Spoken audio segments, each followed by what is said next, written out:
La deuxième question est en lien avec une préoccupation de beaucoup de parents. Que pensez-vous de la dernière étude concernant le niveau des écoliers français? Alors ça, c'est une étude qui a été faite par un organisme qui s'appelle PILS. Il y avait eu le PISA il y a un an ou deux, je crois. Là, c'est une étude internationale, je crois, avec une cinquantaine de pays qui, de nouveau, tirent la sonnette d'alarme sur la situation de l'enseignement en France. On y apprend que la capacité des jeunes Françaises et des jeunes Français, des écoliers en fait, pour lire à l'entrée au collège, pour lire un texte, la capacité de lecture ne cesse de diminuer d'année en année. C'est une échelle qui va je ne sais plus, de 1000 à 0. On était en 2001 à quelque chose comme 525, et là on est tombé à 511. Donc chaque année, la France rétrograde. Ça veut dire que chaque année, on a de plus en plus de jeunes Français qui ont du mal à lire. Alors ce qui est très grave, c'est que si on se compare aux autres pays, on s'aperçoit qu'il y a en Europe deux pays qui continuent de régresser continuellement, ce sont les Pays-Bas et la France.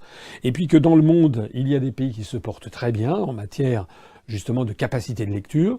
C'est notamment le cas à Singapour, à Hong Kong, dans les pays d'Asie. Et il y a un nouveau venu cette année qui est la Russie. La Russie qui, je crois, avec 573, est au-dessus de tous les autres pays du monde. Alors qu'est-ce qu'il faut en tirer comme conclusion? Il faut en tirer qu'il y a quand même un très grave problème en France sur l'enseignement.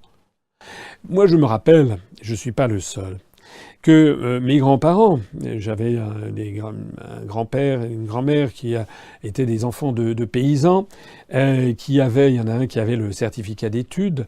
Il n'avait pas fait beaucoup d'études, mais lorsqu'on prenait les lettres, j'ai gardé des lettres qu'il m'avait écrites, puisqu'à l'époque les gens s'écrivaient des lettres, il y avait quasiment pas de fautes. Et c'était pourtant des gens, mes grands-parents, qui vraiment n'avaient pas fait beaucoup d'études. Tout le monde sait bien que en 1900, 1905, 1910, l'école de la République produisait chaque année des générations de jeunes Françaises et de jeunes Français qui, globalement, étaient parfaitement alphabétisés, savaient parfaitement lire et écrire, faisaient quelques fautes, mais peu. Maintenant, on est dans un système qui produit de plus en plus des gens qui ont des difficultés de lecture, pratiquement un grand nombre d'analphabètes.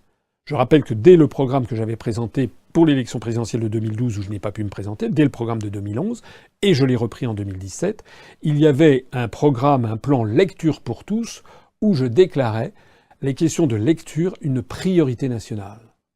Parce que si vous n'arrivez pas, si un jeune garçon, une jeune fille, qui a un enfant qui a 9, 10 ans, a des difficultés à lire la langue française, c'est un handicap considérable, presque insurmontable pour la suite de ses études et ensuite pour la vie.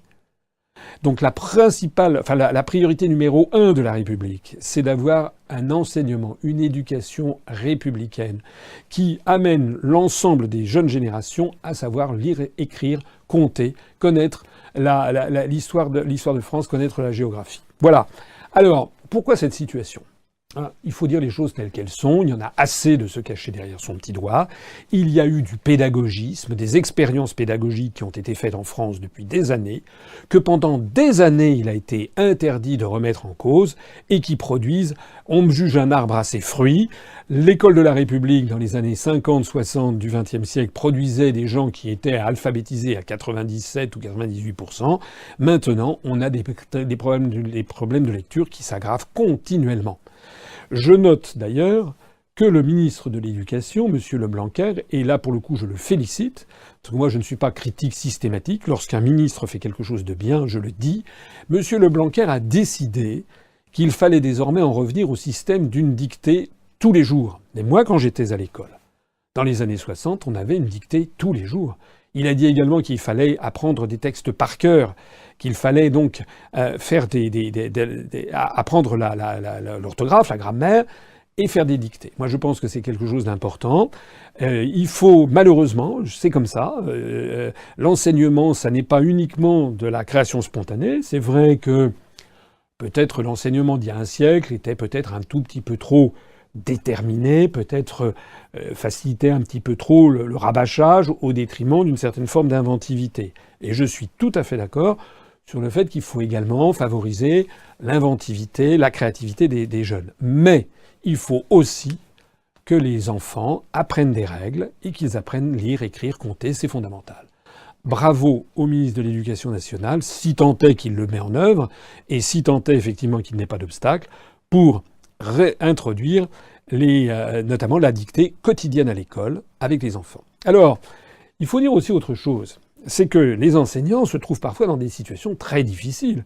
Je pense notamment aux enseignants qui sont dans des zones d'éducation prioritaire, comme on dit, avec des collèges parfois très difficiles, avec notamment des classes où il y a parfois 10 nationalités, 15 nationalités différentes, notamment dans les quartiers où il y a beaucoup d'immigration, et on a souvent des moyens qui sont ridiculement faibles. On y met d'ailleurs souvent des jeunes instituteurs ou des jeunes professeurs sortis des écoles, comme si c'était un purgatoire où il fallait les envoyer.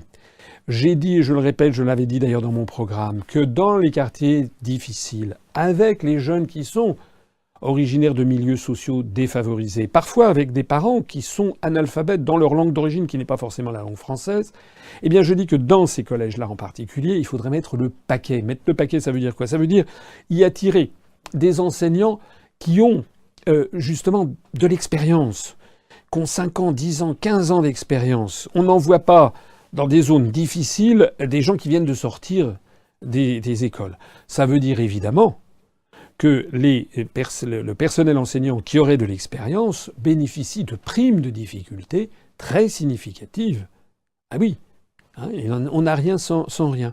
Il faut également, tout se tient dans la vie, il faut également que les écoliers aient envie d'apprendre. Il faut également qu'ils aient confiance dans la République, qu'ils aient confiance dans l'État, et qu'ils aient le sentiment que s'ils font des efforts, il n'y a pas d'enseignement sans effort, que s'ils font des efforts, ils seront ensuite récompensés, qu'ils auront raison. C'est la raison pour laquelle il faut aussi que, à l'autre bout de l'échelle, les étudiants qui sortent avec, qui ont leur bac et puis qui ensuite ont éventuellement une licence ou une maîtrise ou un diplôme d'enseignement supérieur, il faut qu'ils trouvent facilement de l'emploi. Et que donc les jeunes aient le sentiment que ça sert en effet à quelque chose, de travailler à l'école, de faire des efforts, parce qu'au bout de la chaîne, il n'y aura pas 10-15% de taux de chômage chez les jeunes. Donc tout ça, c'est un ensemble. On ne peut pas tronçonner ces affaires. Il faut que tout ça soit réfléchi. Il faut rétablir l'autorité de l'État, rétablir l'effort au collège, rétablir l'ascenseur social, rétablir la croyance dans les valeurs de la République, rétablir de la moralité au sommet de l'État, rétablir également le plein emploi en France. Voilà ce qu'est un programme d'éducation nationale.